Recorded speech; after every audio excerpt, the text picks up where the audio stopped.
நிச்சயமாக ஷர்மிளா. தென்காசி மாவட்டம் ஆலங்குளம் பகுதியில் கல் விற்பனை சட்டவிரோதமாக கல் விற்பனை செய்த நபரை சுட்டுப்பிடித்த காவல்துறையின் அதிரடி செயல் இங்கே அரங்கேறியுள்ளது. தற்போது தென்காசி மாவட்டம் ஆலங்குளம் அடுத்து உள்ள மருதமுத்தூர் பகுதியில் தோட்டத்தின் பகுதியில் சட்டவிரோதமாக கல் விற்பனை நடைபெறுவதாக ஆலங்குளம் காவல்துறைக்கு ஒரு தகவல் கிடைத்துள்ளது. அந்த தகவலின் அடிப்படையில் காவல் உதவி ஆய்வாளர் இசைக்கிராஜ் காவல்துறையினர் அங்கு திடீரென ஒரு சோதனையை மேற்கொண்டுள்ளார்.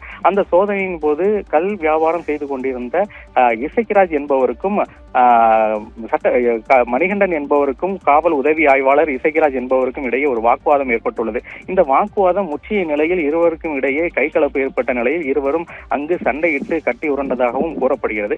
இதன் அடிப்படையில் அங்கு கல் வியாபாரம் செய்து கொண்டிருந்த மணிகண்டன் என்பவர் அருகில் இருந்த கட்டையை எடுத்து உதவி காவல் ஆய்வாளர் இசைக்கிராஜை தாக்கியதாகவும் கூறப்படுகிறது. இந்த தாக்குதலை தொடர்ந்து தற்காப்புக்காக தான் வைத்திருந்த துப்பாக்கியால் கல் வியாபாரம் செய்து கொண்டிருந்த மணிகண்டன் என்ற நபரை காவல்துறையினர் சுட்டு பிடித்துள்ளனர். தற்போது 2 கால்களிலும் சுட்ட நிலையில் அவர் இரத்த வெள்ளத்தில் மிதந்துள்ளார். இதனை தொடர்ந்து காவல்துறையும் இரத்த வெள்ளத்தில் இருந்த நிலையில் அருகில் உள்ளவர்கள் அவர்களை மீட்டு தற்போது தென்காசி அரசு தலைமை மருத்துவமனைக்கு சிகிச்சைக்காக அனுப்பி வைக்கப்பட்டுள்ளனர். தற்போது அவர்களுக்கான அதிதீவிர சிகிச்சையானது தென்காசி அரசு தலைமை மருத்துவமனையில் கொடுக்கப்பட்டு வருகிறது. இந்த சம்பவ இடத்திற்கும் காவல் கண்காணிப்பாளர் மயில் மாகாணம் நேரடியாக சென்று ஆய்வுகளை மேற்கொண்டுள்ளார். அதனை தொடர்ந்து தாக்குதலுக்குள்ளாகிய நபரையும் தாக்குதலுக்குள்ளாக்கப்பட்ட உதவி காவல் ஆய்வாளரையும் தற்போது நேரடியாக இங்கு சந்தித்து அவர்களுக்கான ஆய்வுகளை மேற்கொண்டு காவல் கண்காணிப்பாளர் தற்போது ஆய்வுகளையும் மேற்கொண்டு வருகிறார். அந்த வகையில் தற்போது தென்காசி மாவட்டத்தில் இந்த சம்பவம் பரபரப்பு ஏற்படுத்திய நிலையில்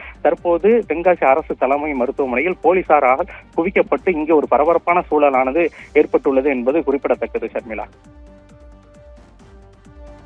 விவரங்களை வழங்கியமைக்கு நன்றி சம்பத்.